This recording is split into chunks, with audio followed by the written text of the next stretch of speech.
Hello students, आज हम read करने जा रहे हैं क्लास 9 की poem rain on the roof by कियोट्स्की। इस पोयम में कवि ने अपने नेचर के प्रति लव, अफेक्शन और प्यार को शो किया है। जैसा कि हमें टाइटल से पता लग रहा है, ये पोयम रेन के ऊपर बेस्ड है। कवि अपने बिस्तर पर लेटा हुआ है, बाहर वर्षा हो रही है।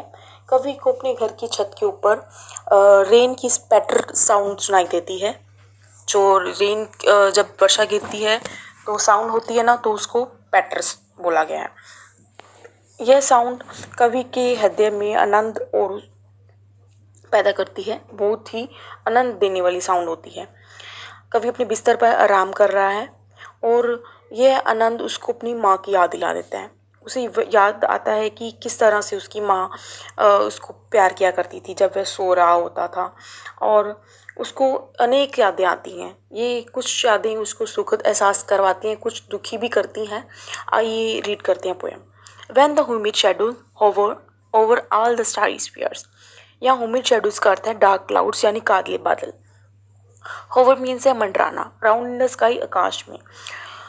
जब आकाश में काले बादल मंडराते हैं, over all the starry spheres, सभी जगह स्टारी स्फीयर्स का मतलब है sky at night time which is full of stars.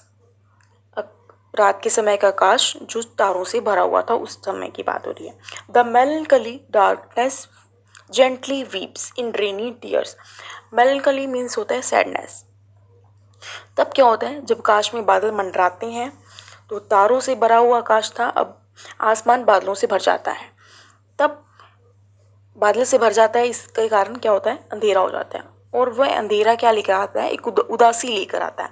ऐसा लगता है कि वो अंधेरा धीरे धीरे रो रहा हो, ऐसा लगता है।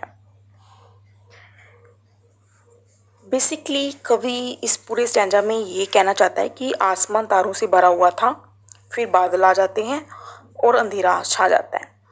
अंधेरा आता है और तारे गायब हो जाते हैं। फिर क्या होता है, वर्षा होने लगती है। और ये जो अंधेरा है, डार्कनेस है, उन्हें एक तरह से दुखी बना रही है, क्योंकि ये डार्कनेस उसे याद करवाती है, पुरानी यादों की ओर याद दिला रही है, जिससे कवि दुखी हो गया है। ये पुरानी यादें बारिश की बूंदें बनकर गिरना शुरू कर देती हैं। एक बारिश बाहर हो रही है और एक बारिश अंदर हो रही है, यानी जो टीयर्स हैं, जो आंसू हैं, वो कवि के इमोशंस के रूप में बाहर आ रहे हैं। यानी वो मतलब ये उसको यादें उसको दुखी बना रही हैं। What a bliss to press the pillow of a cottage chamber bed। कवि कहता है कि ऐसा मौसम में सुखद एहसास, सुख देने वाली चीज क्या है, क्या कौन सी चीज है जो ब्लिस देती है, सुख देती है। ऐसे मौसम में जब हमें ऐसी बारिश हो रही हो, तो कितनी अच्छी बात है कि आपके पास एक छोटा सा पिल्लो हो, आपके पास एक सिराना हो, तकिया हो, और आप एक कॉटेज में हो। कॉटेज मीन्स होता है एक छोटा सा घर, यानी या फार्म हाउस कह लो, जो ओपन स्पेस में बना हुआ है। आप एक फार्म कॉटेज में हो, उसमें एक छोटा सा चैम्बर हो, या चैम्बर मीन्स रूम हो, जिस पर आप लेटे हुए हो। कैसे लेटे हुए हो, पिल्लो को सिर के नीचे दबाए हुए। ठीक है, यहाँ पे press the pillow means, press means दबाना, पिल्लो को सिर के नीचे दबाए हुए। And lie listening to the patter of the soft rain overhead.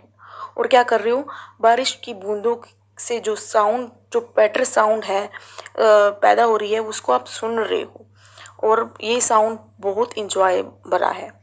Every tinkle on the shingles has an echo in the heart. यहाँ पे टिंकल मीन्स होता है clear ringing sound.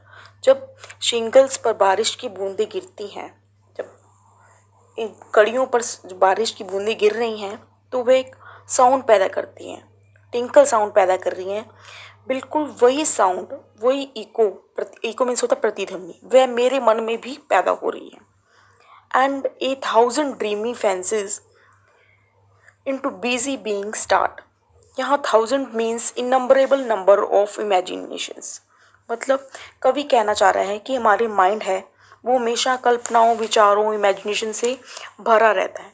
These imaginations keep our mind busy all the time. और ये सारी imaginations हमारे mind को busy रखती हैं। and 1,000 recollections weave their air threads into woof.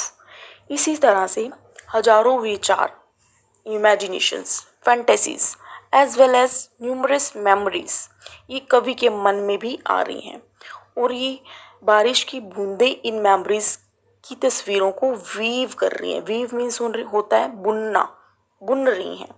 Woof woof means होता है ए वूवन पिक्चर, तस्वीर के रूप में. वोवन पिक्चर मीन्स तस्वीर के रूप में. इन सारी यादों को एक तस्वीर के रूप में ये बूंदें बुन रही हैं. जब छत पर बारिश की बूंदें गिर रही हैं, मैं टिंकल साउंड को सुन रहा हूँ तो मुझे ऐसा लग रहा है कि ये बारिश की बूंदें एक तस्वीर बुन रही हैं. Now, in memory comes my mother as she used in years ago. कवि कहते हैं कि अब मेरी माँ मेरी यादों में आ रही है. As she used in years ago means यहाँ पे ago means है ago, जैसा कि वो पहले किया करती थी. To regard the darling dreamers. To regard the darling dreamers, ere she left them till the dawn. Darling dreamers यहाँ यूज हुआ है पोइट और उसके ब्रदर्स एंड सिस्टर्स के लिए. वे अपने बच्चों से मदर किस लिए आती थी? बच्चों से मिलने आती थी. जो कवि कहता है कि वह मेरे से और मेरे भाई बहनों से मिलने आती थी. एयर मीन्स होता है before. Before she left them till the dawn. वह उन्हें सुबह तक निहारती रहती थी, सुबह तक प्यार करती थी और लेफ्ट दैम छोड़ जाती थी. टिल मीन्स तब, डॉन मीन्स सुबह. जब सुबह हो जाती थी तब वो उनको छोड़ के चली जाती थी. I feel her phone look on me. मैं अभी भी फील कर रहा हूँ वो फोन, वो प्यार, वो जुड़ा, वो लगाव आज भी मैं फील कर रहा हूँ. आज भी मैं देख कर मुझे ऐसा लग रहा है कि मेरी माँ है, वो मुझे देख रही है. As I lie list to the refrain.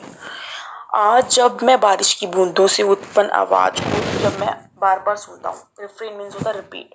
जब मैं उसको बार बार सुन रहा हूँ जो शिंगल्स पर होती हुई मुझे पैटर साउंड के रूप में सुनाई दे रही है, मैं ऐसा महसूस कर रहा हूँ मेरी माँ मेरे पास आई है.